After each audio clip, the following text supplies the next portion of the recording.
Zan here, author of the sci-fi series Chronicles of Deneb and your host of Chatting with AI, Easter Edition.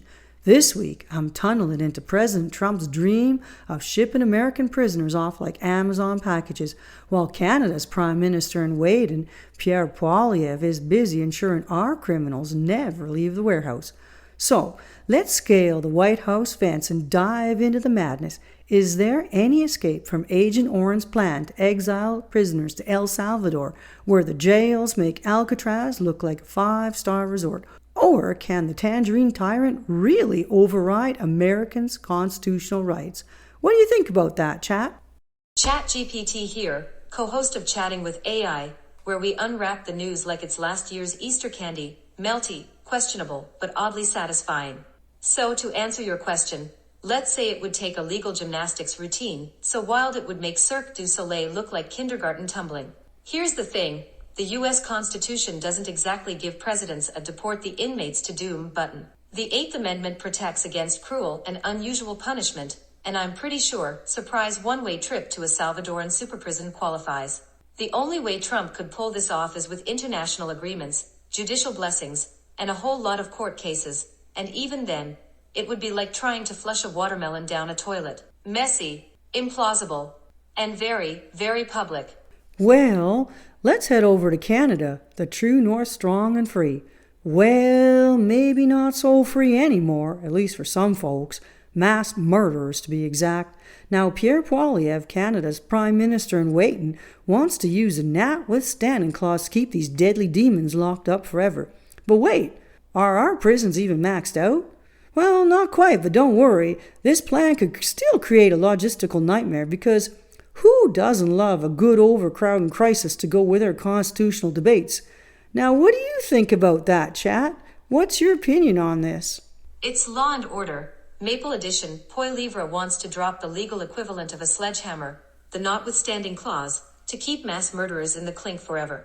Let's break it down like a Canadian Tire patio set during a windstorm. The notwithstanding clause, Section 33 of the Charter, for the trivia nerds in aisle 5, is like Canada's in case of emergency, break glass button. It lets federal or provincial governments override certain charter rights for up to 5 years.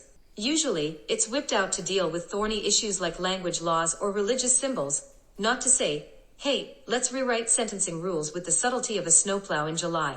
Canada's prisons aren't bursting at the seams. In fact, federal incarceration rates have been on a decline. So where's the fire? Oh right, it's political theater season, and someone's gotta audition for Tough on Crime, the musical.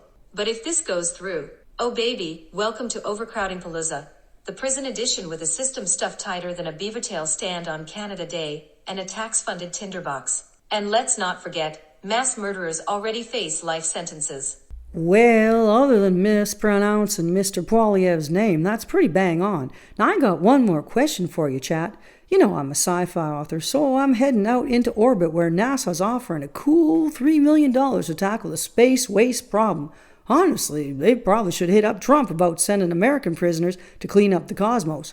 Like, after all, he's already got them booked on a one-way trip to El Salvador. So what's the real deal with this space trash collection contest? What do you have to say about that? NASA's running a sci-fi-themed Dragon's Den, but instead of pitching oat milk startups, they're going after vacuuming up orbital litter before it turns the ISS into Swiss cheese. There's over 128 million pieces of debris hurtling around our planet like angry, metallic bees. And they're not just old satellites. Oh no, we're talking tools astronauts dropped, busted rocket parts, and maybe even the occasional happy birthday banner that got sucked out the airlock. And honestly, $3 million, that's a steal. I mean, it barely buys you a 4-bedroom teardown in Vancouver. Your idea about sending prisoners. Just imagine the recruitment posters. Want to shorten your sentence?